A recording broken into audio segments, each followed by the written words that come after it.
What's happening, good listener? Welcome back inside the TCA studio in beautiful Bytown, Canada. Matt Robinson with you as always, kicking off another edition of the show, and we are happy to be able to bring back our buddy Julian McKenzie. What's going on, man? Matt, I'm doing well. How are you doing? Things are great over here, man. Things are we're sort of in that midway zone where summer's almost here. As you know, I'm a Leaf guy. I'm kind of already looking ahead to the draft, like what that blue team might do with that big pick. Maybe we'll pick your brain on that in a second. But you know where we like to start. Mm-hmm. I have actually taken, when promoting the fact that you are coming up, to calling you our NHL insider. Jeez. I enjoy a good pun. Jeez. A little word play. I was like, you're not calling me an insider. And then it just hit me right. You mean CIDER. So we have put... That's why there's Okanagan here. This is it, man. So we have put a couple options in front of you. Where do you want to start there? I'm going to start with Okanagan Cider and Beverage Co. I think I've mentioned on the podcast before, when I moved out to Alberta, that was my first time trying these, and these are great. Okay. There's also a... Made in Ontario Growers one, which you put me on, because there's definitely a previous time I was here and you put me on to these ones. These are great. I like these ones. But for old time's sake, Okanagan Cider and Beverage Co., the crisp apple. Nothing wrong with going to the original. Nothing wrong with that. Let's do it. 100%. Oof. That's a good way to start the day. Not bad, eh? You are just back. You've completed the drive from Montreal. I want to ask you what the vibe is around town there in a second. I am having from the Broken Stick Brewing Company, their red ale, right around 5.5%. Haven't had a red before. Haven't had their red at all. So looking forward to getting into this one a little bit. There's a bunch of things I want to ask you about, man. I want to talk to you about the response to your book, the book tour, and everything you got to do with that. I want to talk some Sens with you. Let me ask you this, because we got into it again when on the Monday morning show with my co-host Rob. We were talking about the fact that you were coming up on the episode. And ever since The Athletic has been purchased by the New York Times or merged with, or however we're going to frame that, I'm curious, if you are struggling to get an interview, is there an extra flex? Like, can you say, hey, this is Julian McKenzie from the New York Times instead of from The Athletic? Is there any heft behind that? Have you been able to throw that out? Yeah. So I realized, and I've only slowly started to do that more like in the past year or so. Because like I'm very much like, I write for The Athletic. I do all the stuff for The Athletic. I very much had that mind. Sure. But just slowly but surely, particularly for people who are not in sports and who might not know who we are, it's just like a help, just to go to somebody and be like, hey, I write for the Times. Because they might not know, if you're not a sports person, you might not know what The Athletic is. Sure. But you probably know what the New York Times is. I literally wrote a story the other weekend. Well, that's literally why I was in Montreal. There was this sex workers protest. All these sex workers wanted to take time off during F1 weekend. During the F1 weekend. We talked about that here. Right. Brilliant timing. Exactly. And when you're approaching people who want to talk about this, like to be like, hey, I'm a sports reporter for The Athletic, it's like, I don't know what that is. No.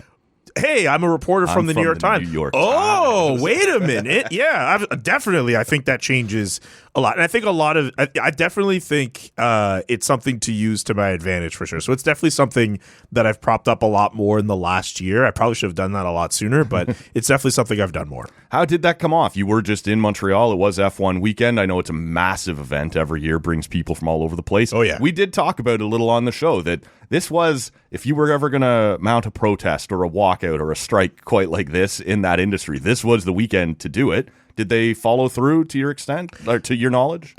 From what my understanding is, there were definitely people who walked off their job this weekend, but there were definitely a lot of people who still worked anyway. There's a lot of money to be made, right? It's hard to turn down that weekend. That, and also just like, I think there were people who, out of fear of being reprimanded by their bosses, they didn't want to cross that line. Sure. So, but still, I think the fact that there were like, at least by my count, a little over 100 people who took to the street and were protesting and stuff, like, still a really interesting, draw attention to it. Yeah, exactly. Right. Like, it was still interesting to see that happen. And like, you're right. Like, F1 is like such a big, it's a big event that happens every year. And the fact that like they chose that time to do it, that's not by accident. No. Plus with the Montreal Canadiens still being in the playoffs, people are naturally downtown anyway. Like I've been going back and forth already since the season's been over between Ottawa and Montreal, and like particularly over these last couple of weeks with the Canadiens like getting out of the second round, going to the third round, like it's just natural just to see fans like walk around wearing jerseys. They got the car flags, like they're very much in prime playoff mode. So like if you're protesting and you're trying to like make a message, like take a stand, like that couldn't have been a better weekend for you to do it. Right. I do want to talk to you about what the vibe around Montreal is right now with the Habs being in the conference final. And I don't know if it's just me or what. It kind of feels like the Habs just do this once or twice a decade, seemingly out of nowhere. Like, I think we all understood that Montreal was on the upswing, right? The rebuild had yielded some good pieces, and that this team is going to be, a problem for quite a while. I don't know how many people thought they would arrive in the conference final this year, right? And get there. And so I think back to 21 when they beat a certain other team in the first round. We don't have to talk about that. They got by Winnipeg in the second round. They end up in the conference or the cup final. And then was it 12 or 14? They went to the conference final against the Rangers. Do I have that right? So yeah, 20. So if you're going back, 2014 is when they went to the conference final against the Rangers. 2010 is when they went to the conference final against the Philadelphia Flyers. And I don't think anybody predicted those teams to be final. Like the Habs just 2014 maybe a little closer just off the fact they had Carey Price, and then he gets hurt. Right. But like 2010, no. Like was 2010, that Montoya? Was that who was backing him up? No, it was Dustin Tokarski in 2014. That's right. And I don't know if you remember, but 2014 against the Rangers, there was a game that went to overtime. There was one particular game where their future head coach scored an OT winner against them in the playoffs. Marty St. Louis. There was a turnover in the offensive end. He gets it one-on-one with Tokarski, beats him. Can we? And there's a couple angles I want to come at this as a guy who grew up around Montreal. Like, I'm sort of curious, is there something to, because right now, you and I are having this conversation on Monday afternoons. We haven't seen how Game 3 is going to play out. Right. But the story has been, what a great crowd Montreal. And we all know that, but it has been on full display, again, through this play. But the Habs can't win at home, right? Like, their record is terrible at home in these playoffs. It's so strange. I'm sort of curious, is there anything to this 2010, 2012, 2021, 2021 would be hard to pin on the crowds being a boost because early on there were very little crowds, but they do this out of nowhere seemingly. What is that? Is it just a weird coincidence that it's happened a bunch of times here lately, or is there something to that you can get a little extra juice out of the city? I guess like they just find a way to make these runs work. Like as someone who's grown up in that city and has seen the city come alive in the playoffs, obviously not in 93 when, they actually won the whole thing, but like there is something to them getting something from their fans and the way that they put on the playoff presentation, but also just these playoffs have been weird. Like I think it's only happened once in this postseason where the Canadiens have won like back-to-back games at any point. They keep losing and winning and winning and losing and winning and losing and winning and losing. They keep going back and forth. Games they shouldn't win in a couple of game sevens there. Right. There's some weird stuff happening. I don't even know if it's a question. The ghosts of the forum? Is that what we're doing here? I don't know. I don't even know if it's a question of like, I saw someone write an opinion being like, like the crowd in Montreal might be too much of a big, like daunting thing for the players. Like, I don't know if it's that. I think it's just this weird. So I guess we're going to do the thing, right? In Toronto, the crowds aren't loud enough to support the team. In Montreal, they're too loud and too supportive of the team. I think particularly with Montreal, like I don't think that's an issue. I think if you ask any NHL player, not even in Montreal, they would much rather play in front of a loud crowd that's supporting them versus a crowd that's quiet and not in it and completely dead. Yes. Like, are you going to feel nerves in those moments? Sure. But like, it's the playoffs. You should feel nervous. You should feel something. And remember, like the farther they go, while yes, there are guys like Nick Suzuki and Cole Caulfield and Josh Anderson who know a thing or two about being in those moments, there are some guys on that team who have never experienced something like this before too. So like, there is a little bit of nerves that do come up. But like, that also speaks to how wild of a ride it is for this team and how much like, I don't know. You know what? I'll say like they're playing with house money a little bit too, because you're right. Like no one expected them to go this far. Sure, they're ahead of schedule here. So a lot of this is just like you take the experience for what it is, and you run with it. You enjoy it. You add that to your arsenal, so that way in the future, if you are ever in the situation again, you know exactly what to do. If you are in a second round series against a team like Buffalo and you're up 3-2 in a series and you need to close it out. But also, again, like they're I didn't even mention Brendan Gallagher, who has been on this team for quite some time and has seen so much with this franchise. Like I think with this Montreal Canadiens team, like I'm not buying it that the crowd is kind of inhibiting, like kind of holding them back in any way. I don't see it as an issue. I think with this team, it's just the playoffs are just weird, and they find their game in one moment. They don't find it in another moment. It's 3-0 Vegas over Colorado. Nobody saw that. No one saw that coming. So the playoffs that are I'm weird, more like, what the hell is going on over there? Montreal and Carolina. Look, I get it. Carolina had all those days off. Sure. They needed all that time to get themselves back into it. I'm not surprised about how they responded in Game 2. And it wouldn't surprise me if Carolina just got themselves a little bit more comfortable. Maybe they pick up a few more wins. Maybe Montreal wins one more game in this series. Yep. That seems a little bit more like, that's more what I expect. Vegas on Colorado, like what? Yes. Like Cale Makar being out those first 2 games, hurting them as much as it did for Colorado. I didn't expect that. And then Game 3, you have a 3-0 lead and you blow it. Yep. That's crazy. Unbelievable, man. That's crazy to me. Let's stay just for a moment here in Montreal during these long runs. And you were just there again this weekend. I know the vibe maybe would have been swayed a little bit by F1, not only in a good way, but it's a different type of weekend, and the Habs weren't at home. But you have been around while Montreal goes on these runs outside of the arena, outside of what it does to a player. Like, there's an electricity when it happens in any Canadian market, I think, when you start to get deep, right? You kind of have this vibe when you walk around. But Montreal is a different level. Like, is there any way to put it into words what it's like just walking around on a random afternoon going to have lunch somewhere or whatever else? Like, it's not even game time necessarily, but what the city feels like while the Habs are real and are a factor and are going deep. Everybody becomes a fan. Yeah. That's the coolest thing about seeing the city get up like that, is you walk around, it's just normal to see people wearing a Canadiens jersey. And I mean, it always is. Sure. But like, it feels like you see it a little bit more and more. You see more storefronts just show up for the Montreal Canadiens and like promote them in some way. Like, even like the STM buses will have like "Go Habs Go." Like it's just until they get yelled at to do it in French. Yeah, I'm pretty sure they push back on that. No, like there's no way. Like no one's gonna be like Ali, Canadien, whatever. Who cares? Not the same thing. But all that to say, like, it's just a thing to. It's when the Canadiens go on those runs, like, it's just a thing to just become a fan. And what I mean, and I don't just mean like people who are already fans, like my dad and I, we talk a lot about sports. So this is a guy who immigrated from Trinidad and Tobago, and when he was in his like 20s, and like obviously like being in Montreal as long as he's been now, he gets more indoctrinated into the city culture and all that. But like, we'll talk about hockey, but he's not like, he doesn't know as much hockey as I do, for example. Yep. And even in the last few years with where the team was at, the PK Subban stuff, where they had a prominent black player, then he gets traded, and then people get like, you know what, like, I don't know about this team, I don't know about this management. My dad now all of a sudden is like, yeah, like I'm back on the bandwagon. He sent me like a random email with like, you know, those like radar maps where they track like wind movement or like precipitation and stuff like that, or like hurricanes particularly and stuff. Yeah, there's like one photo he randomly sent me of like, it's supposed to look like the eye of like a hurricane, but it has the Canadiens logo in the middle. I'm like I haven't seen my dad be this passionate about the Canadiens maybe ever.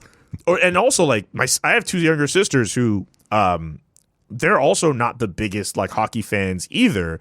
But I actually took them to a PWHL game. Yeah. The Victoire were in their semifinal series against it doesn't matter, they won. Where they against Minnesota, and I was like for one of my sisters, they had been to a hockey game before, but for my other sister, that was their first time at a hockey game of any sort, and they enjoyed it, they loved it. And then a couple days later, I already gone back to Ottawa. They ended up at the Bell Center for the watch party for Game 7 of Sabres Canadiens. Like, that's something where all of a sudden, like, again, my 2 sisters who don't care about hockey nearly as much as I do, all of a sudden it's like, yeah, like we're in it, we're plugged in. Like, what's going on with the Montreal Canadiens? Like, can they do this? that's just what it is. Like everyone, if you weren't a hockey fan before, you end up being wrapped up in the craziness and the love of the city because that's just what everyone's about. And then if you're by the arena, if you're downtown, particularly after a game, it's like, it's a party. It's a giant party. But also you got to be a little bit like, you got to have your wits about you. There was like one night me and one of my friends were walking around. There was like a giant fire like down the street. And like I just looked at them like, yep, like they were just having fun. Like I remember like after that Game 7 that my sister was at the Bell Center, which again was a big watch party. Yeah. I thought of that random like fire in mind. I don't know what exactly was on fire, but like there were a bunch of like Canadiens fans like running around just like whatever. Sure. And my sister, I was telling her like, hey, like I hope you're able to get home safe. And she's like, oh yeah, well at least like, there's not going to be any like people setting fires or whatever after the game. And I'm like, you think they only do that after they lose? Like you have no idea how crazy Canadiens fans off this can street get tonight. I remember in like 2010, obviously the run being what it was, where they go all the way to the conference final. And years after that, I wrote an oral history for a website I used to write for called Habs Eyes on the Prize. And I wrote about the Pittsburgh series where obviously they have Sidney Crosby, who is a couple months off of winning a gold medal at the Olympics, the golden goal. Like the entire country got behind him and was like, hey, we love Sidney Crosby. Yeah. There's a photo. I don't think it's on the... It was on the original version of the article. Now that they've changed like servers and whatever, it's changed. There's a photo I remember coming across where there are Canadiens fans in the street with like a cardboard cutout of Sidney Crosby, and they're like throwing it on the ground, like they're lighting on fire. This is a guy who won a gold medal for an entire country in the biggest possible moment months earlier. Yeah. And then it's like your local team beats him in a playoff series, and it's like, man, F Sidney Crosby. I was at the That's first how crazy ever it is. PWHL game here in Ottawa, which is obviously not at the same level, but I was one of the... There was probably a third of the building that booed Marie-Philippe Poulin. Come on. And I'm like, I'm all in. No, I'm in on this team right now. You might be my hero next winter again when we go to the Olympics. For the moment, no, you're a problem. But that's what it is. Yeah. That's what it is. But and I know I've gone on a long tangent, but like, the Canadiens, like it's a completely different vibe when they go on a run. Like the city comes alive. Even in 2021, where there weren't as many fans in the building. Yeah. Remember, we were still getting out of the pandemic. Yep. There was a curfew in Quebec. And the night that it lifted, that was the night when Arturi Lehkonen scored the OT winner to get the team to the Stanley Cup final. Okay. Like, that was a party. Everyone was outside at that point. Like, it was like, yeah, we are out of this hellhole that is the curfew.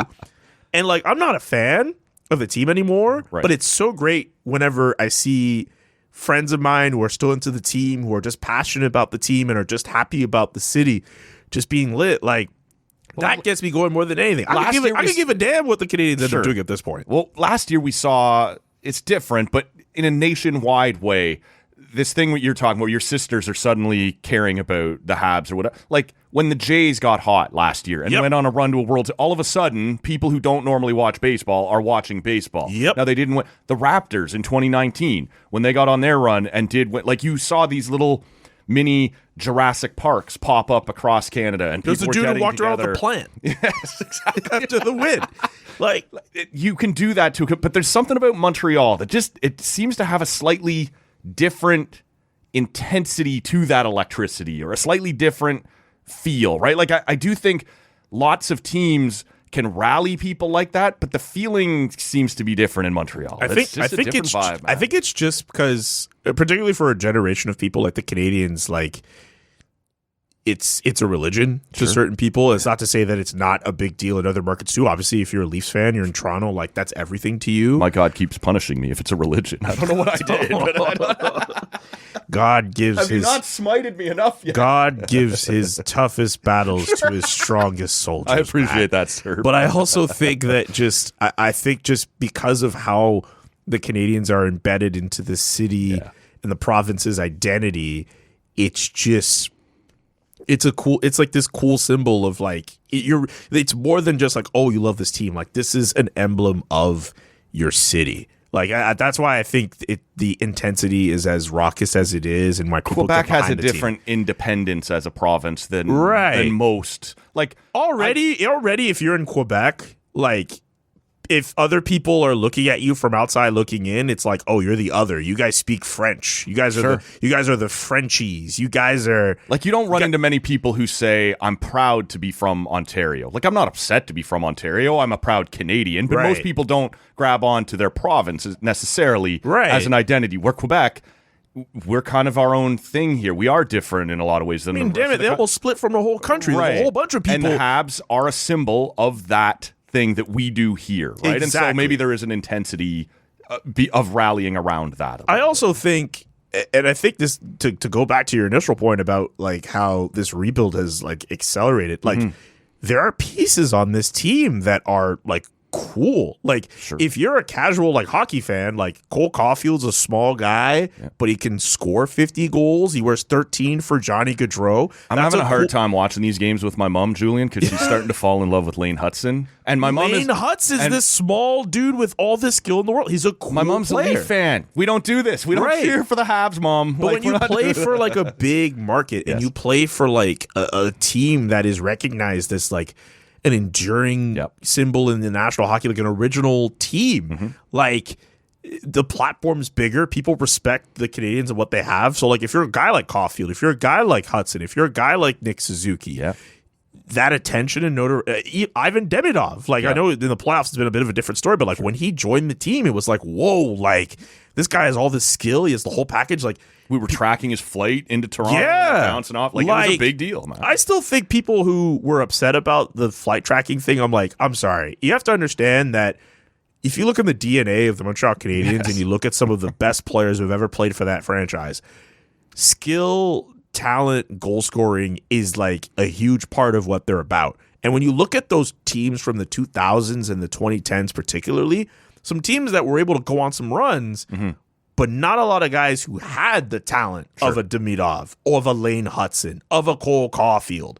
Like they missed kind of meat and potatoes a little bit, right? More. Which like, hey, it can get you so far, but like again, in the DNA of Montreal, that's a city that loves guys that are flashy, that are talented, that make you get up out of your seat and are like, oh, wow. Like, and they have a bunch of those guys. And when you play in a market like Montreal and you're as good as you are, need some flash. There's the notoriety follows with it. So I think for Canadiens fans, like, I don't blame them when they start losing their minds over and that. it was harmless. It's not like people were stalking him or whatever. Like, we have done this before where we all tracked the Shohei Ohtani plane that he was not actually on. Right? There were situations like, it's harmless enough.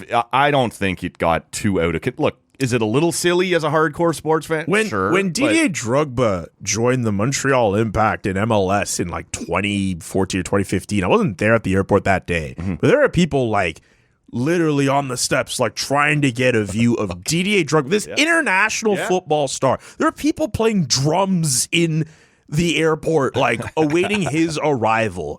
I don't think a bunch of people just waiting outside an exit for a player to show up is that crazy. If you think that's insane, then like you need to look at how football, like, and I mean football like soccer players, you need to look at how those people are treated.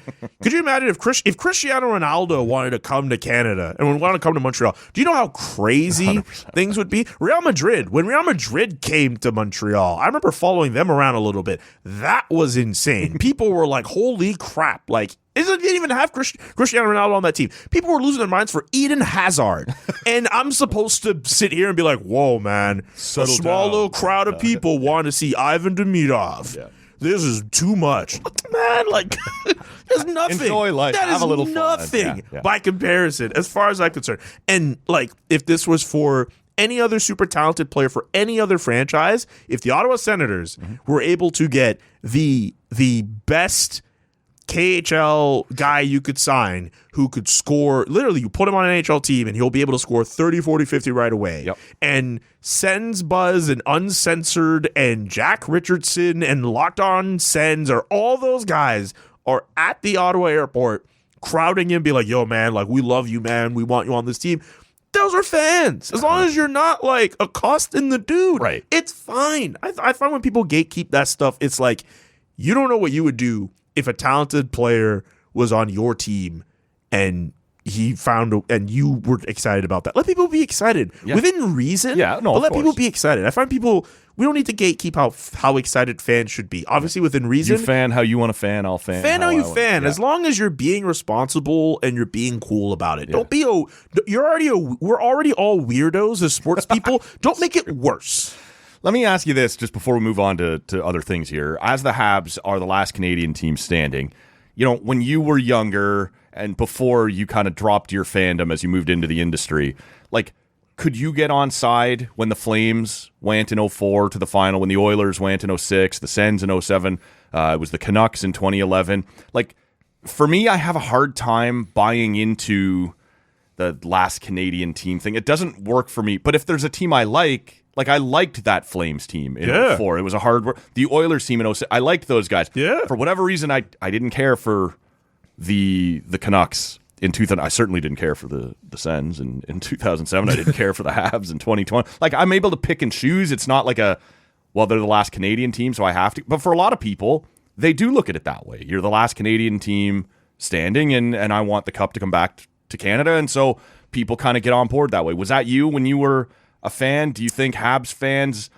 I've always felt, given all the crap that Leaf fans take, often rightfully so, if they were to get to the Cup final, which is a pipe dream in and of itself at the moment, but if they were to get there, I don't want the rest of you. Where were you? No, you're the guy that was dunking on me a month ago. I don't need you here. I sort of wonder, whether Habs fans would want the rest of the country to rally around them. Are you a guy that if you were still more of a fan instead of in the media, would you be on board the last Canadian team standing thing? What's your kind of position on all Here's that? the unique thing with the Montreal Canadiens that has to be considered compared to... maybe I'll just frame it like this. You could find Canadiens fans everywhere across this country. Yeah. So it's not even... So when you say Canada... That original six thing, right? Right, because you can legit... when the Flames would have games against the Canadiens, all these Canadiens fans would show up out of nowhere and be there, right? It's not even if you're the Montreal Canadiens, you see it as you don't have to convince people to be on your bandwagon because if you go across the country, you can find Canadiens fans to some degree. Mm-hmm. I also think just I don't know if I am all the way in on Canada's team being a thing, right? Just because, imagine going to America and being hey, the New York Knicks against the Toronto Raptors in the NBA Finals. The Knicks are America's team, right? Could you imagine?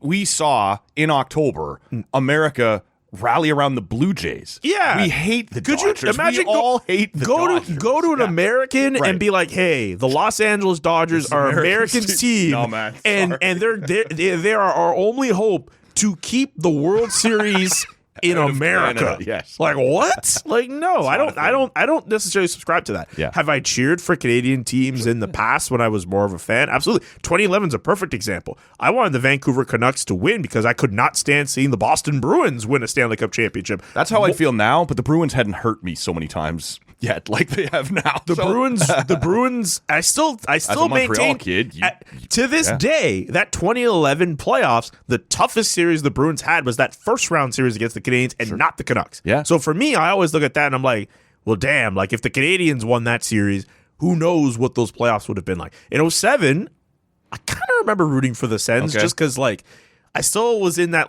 little early period of my life where I was growing up in as an Anglophone in Quebec, where at the time I wasn't watching RDS or Radio Canada as much. It's okay, I will watch a CBC and watch a Leafs game or a Sens game. Yeah. So it was easy for me to get behind the Sens with Alfredson and Ray Emery was in net for us. That's right. So I was I'll get behind that. Yeah. Or Ginla in 2004. That was a cool team to follow too. That but also, Calgary team was just likable, though. They were great. They were awesome. Marty Gélina scoring all those series winners too. Jerome McGinley captaining a team. Yeah. But also I the Tampa Bay team that year too, they had Marty St. Louis, Vinny Le Cavalier. It was cool to see what those guys were doing too. So maybe I was a little bit more split. Mm-hmm. But The Oilers, actually, you know what? I remember rooting for the Oilers. I was all 06. in on the Oilers. I was like, I don't know anything Go get him, Fernando Pisani. I didn't know anything about the Canes at that point. But like Dwayne Rolison, I thought was going to be the guy that was going to lead the Oilers to a cup, and then game one happened. That's it. But hey, they've got it to game 7. It is what it is. But for the times I've rooted for a Canadian team, it's not necessarily because it's like, I want the cup back in Canada. It's like, you know what? I'm a kid. More likable team. Yeah, as a kid, you don't know any better. And now, I would just be like, okay, you know what? I want to see my city be happy if I was a fan, and I always want to see my city be happy. But well, that's how I felt about the Raptors, right? I grew up in the GTA too. Yeah, I grew up in the GTA, but I'm not a huge basketball guy. Now, as the playoffs went on, like other people did with the Jays last year, I got on board. I'm watching every game. I'm engaged. Love all these guys. It's fun, but it felt like someone else's party, and I was thrilled that so many of my friends were being validated by this and having the time of their lives, and that this was their favorite team. And I was cheering for them too. I thought it was great, but it didn't feel like my thing, right? I felt like a guest at someone else's party. I didn't feel that at all. No, eh? Nah. Okay. And I'm not even a big Raptors fan, but I will say that it's cool to watch the Raptors play well. Plus, they had Kawhi Leonard on that team. Yes. And you knew okay, you have to find a way to make this work. And as they're going on this run, Kawhi hits the buzzer beater, but Pascal Siakam comes into his own. Yes. And I didn't feel this isn't really for me. I also like basketball too, so it's I don't feel and I loved it, and by default, Toronto is my sports city or whatever, and so I did enjoy. But for me, I remember my feeling being for one of my closest friends, he is as hardcore a Raptors fan as anybody I know, and I'm I am so happy for that guy, more than I'm happy for me, right? That's okay. Because I'm a bandwagon guy here, right? I didn't feel that. Okay. I felt more just it's cool. I thought it was just cool to see people across this country not just focus on hockey. Right. That was honestly the biggest driving force for me. It's we're people look at our country, it's just we just care about hockey. But it's whenever we give a damn about something that isn't hockey, it's this is awesome. I want more. And it is perhaps the only thing. The Jays and the Raptors might be the only thing that as a country we can all agree. Nobody's. When you have 7 NHL fan bases, there will be some people who just won't cross that line. Right. I won't cheer for the Habs or the Sens or whatever. But hey, maybe this summer with the men's national team in soccer. That's what I'm saying. Our national teams can do it. The Raps, the women's team as well for years with Christine Sinclair. That 100%. Was an easy way to get behind those guys. But even in MLS, should one of these I don't know, that guy's a TFC fan, and that guy's a Montreal Impact fan. That guy's if Toronto FC was in the CONCACAF Champions League final, and they were playing against some Mexican side, and they were playing at the Azteca, and you had to deal with all those fans who were, throwing a whole bunch of obscenities at the players, I'd be like, damn, it was a tough time for Jonathan Osorio. I hope he's able to dodge those bags of excrement. Good luck for that. Let's go. Let's go, Tigres. Let's go. I can't. Right? I can't root for TFC. Do it, but as far as pro sports go, it might only be. And now maybe the tempo can get onto that level with the Raptors and the Jays. But as long as we have multiple club teams, you'll just have some people who can't make the leap. Or I think it's cool to root for the Jays right now because they're Canada's team, and I like baseball, and particularly with that group. Last year, they're a great, likable group of dudes. And Vladimir Guerrero Jr., it was awesome. Yep. But also, as soon as Montreal ever gets a team back, I know where I'm going. Yeah. You know what I'm saying? Especially as someone who doesn't cover baseball, I could totally go back and fan out on that. Oh, absolutely. Your co-host on the Chris Johnston Show makes no bones about the fact. Yeah. Hardcore Jays guy. Hardcore Jays guy. No hockey allegiance, no hockey fandom, but he's multiple times either celebrated or melted down on his pod around the Jays, right? He's a fan on that. During that whole run in our group chat, he would send us photos of him at the game, and at some of the biggest moments, you just see him it's not even oh hey, I'm smiling, I'm just really happy, I'm clapping along. I'm talking this CJ's going feral. Dude just has his hands up in the. One of my favorite photos is just CJ with his arms up in the air, his head is cocked back, and he's just So I'm just that fanning out like the rest of us. That's it, because that's who CJ is. He's a diehard Jays fan. He loves that team unconditionally. Dude will message us randomly in the middle of May, being we lost to the Yankees. Damn it. And I'm it's May. You got 120 It's of these to go. Yeah, like, dog, like, it's all good. It's like, no, we're not getting the wins. What the hell? I was like, dude, like, chill. But no, I love that. It's awesome. Baseball's a great sport, and I love that it's having a resurgence, and more people are getting into it again. And like, I'm like, going to Jays games is great, but I always feel this like sense of envy. I'm like, I wish I had a team of my own, man. Right. But like, until that happens, I have no problem rooting for Vladimir Guerrero Jr. Yep. And hey, if the Jays end up winning, that's awesome too. But I do also like, I don't know, like, I like watching other people around baseball too. Say what you want about Shohei. Shohei's the greatest baseball talent 100%. I've ever seen in my life. I think we can have a conversation about best ever, right? Like, but maybe that's for a different day. Yeah. I want to talk to you about what it was like for you this year on a personal level before we get to the Senators around releasing a book, man. Black Aces has been out for a while now. You were here as one of the more low-profile stops on your book tour when the thing came out, man. Well, actually, I don't know if I call it low profile. It was a very necessary stop. That was a strange day. If you recall, the power went out. We had to wait around for like 45 minutes. I remember that, yeah. And I was terrified the whole time that the first half of our conversation was going to be lost, right? The computer crashed. I remember that, yeah. I was terrified. And you had been super cool about it. So, you know, next week, if we need to, I can come back and whatever else. Luckily, it was salvageable. I was able to piece it back together, and you stuck around, and we did. But it just crashed out of nowhere in the middle of the day. It was so glad it was salvaged. Yeah, no, it was terrific. Though I'm curious, being able to look back on it now a little bit. The day where it's coming out, and the first time you're putting hands on it, and when you're going out and doing these, stops on your book tour. I'm just kind of curious. Now with a little distance between you and those couple of weeks, what your kind of takeaway was, what the feeling was on releasing your first book. I don't think I'd ever felt more tired in my life after that happened. There was I remember in the early days of that tour, I think I'd already done a stop in Montreal at the church I grew up going to, and a stop in Toronto, and then I went back home to Montreal just to vibe before another stop later in the week. There were 3 days I didn't leave my room. I was just in bed, just oh my God, this was a lot. Because I had never gone through anything like that before, where you're obviously showing the book around to all these different outlets and doing all the interviews and stuff. But also when you do the actual book events, it's wave after wave of people. Yeah. And it feels like it's an awesome, but it's a super overwhelming experience. The worst part is there would be people who would show up and all these people I've known them for years. And all of a sudden it's I don't remember what this person's name is. It was the most embarrassing thing that would happen. And I'm why did I blank on this? Though, your brain's exhausted. Yeah, I was just tired. Find this name, please. Yeah, I just couldn't, I don't know why, but the coolest thing about it was, particularly when I was home, my parents and my sisters just helped me out tremendously.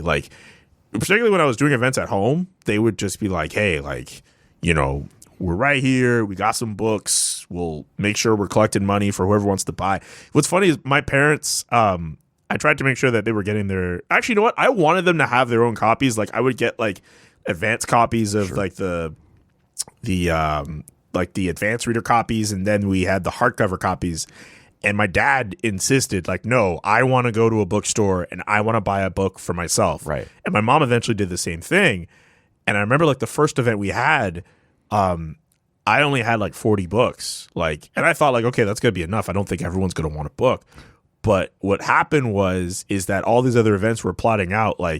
People are trying to find ways to get in. There was one event we were trying to do, which ended up being ticketed, and there was only 40 or 50 slots available, and those were all gone. So eventually I opened up the church event to the public, essentially, and all these people start showing up.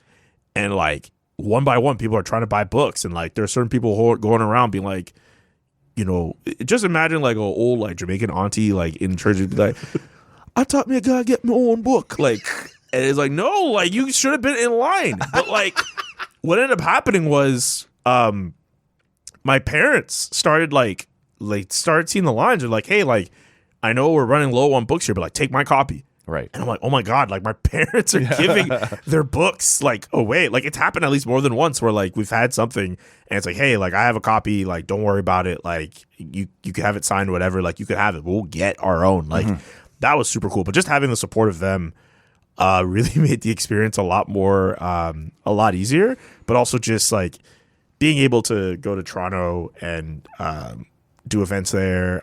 Calgary, I did an event there too in early March. That was really fun as well.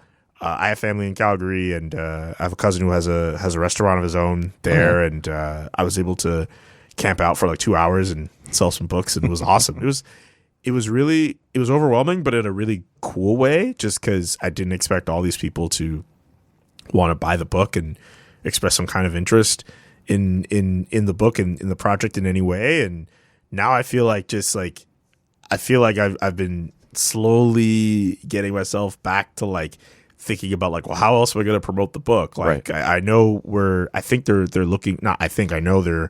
looking to republish it in paperback. Oh yeah, at some point later this year. So that's another opportunity to promote the book and get more people to buy. Like Father's Day is coming up. And it's like, hey, like damn, I missed out on Mother's Day. Maybe I should find a way to promote the book more on Father's Day.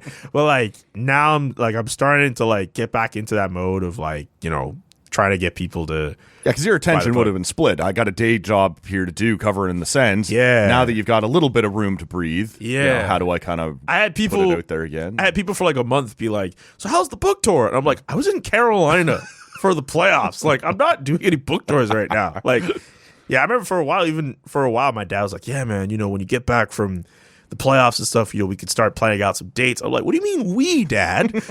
You know what I'm going to do this summer? I'm going to, like, enjoy my summer. Like, I'm feet up kind of month, Dad. Yeah, you know, like, I'm not, nah. But honestly, like, the feedback for the book has been really cool. Did you give yourself an opportunity? Like, you mentioned your parents wanted the experience of going to a bookstore and picking it up for themselves. Our buddy, guy who comes on the show fairly regularly, Mike Comito, who does the Hockey 365 series. Yeah. He says every time one of his new books come, he likes to go out with his daughter and with his wife and go to a store and just go, there it is. I can't believe it's sitting on somebody's bookshelf. And did you give yourself that opportunity to go in I know you did some book signings and different appearances, but like, did you go out of your way to specifically walk in and allow yourself that moment to just see it sitting for sale on somebody's shelf? Yeah. There were a few times I would just go into a store just to try to see if I could find it. Yeah.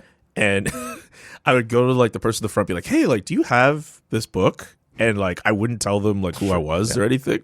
So they're just kind of, there was like one store I went to, I walked in, I didn't see it like in like the main like area of the store. And I was like, hey, like, do you guys have it? So like, oh, we only have like this one copy in the back. And I see it like in the back there. And I was just like, oh, well, okay, well, I'll walk out. I didn't want to tell them anything. But there was another store I went to where I saw like 2 copies in the back, and I saw on the books with the receipt that was kind of sticking out like the names of the people who were getting it. I'm like, oh, I know those people. So then I go to them and I'm like, hey, I gotta let you know something. I wrote that book. Like, can I sign the book? Drawn and Quarterly is the bookstore I'm thinking of in particular, where I dropped by and I was just like, hey man, like, if you guys have copies of the book, like, I will sign them. Sure, yeah. And you could have them. Pulp Bookstore in Montreal too. Like, I definitely have signed copies over there. What the cool thing about it is, like, going to a store and like you try to be low, and then after a while it's like, yeah, you got me, or like, hey, it's me, and I'll sign these books. They'll just give me all these books and I'll just like sign them. So like, it's cool to have that. It's been a while since I've gone to a store and I've been like, hey man, like, do you guys have Black Aces here? But like, at some point I'll start doing that again. Yeah. What's also cool too is like when you're like hanging out at like people's houses and like they have the book. Sure. I was at a party a couple months ago and I didn't know anybody at this party. I knew the host and I knew like their partner, and I'm just looking around like, oh man, like, I don't know any of these people. And I noticed the bookshelf. There's like 2 copies of my book like there.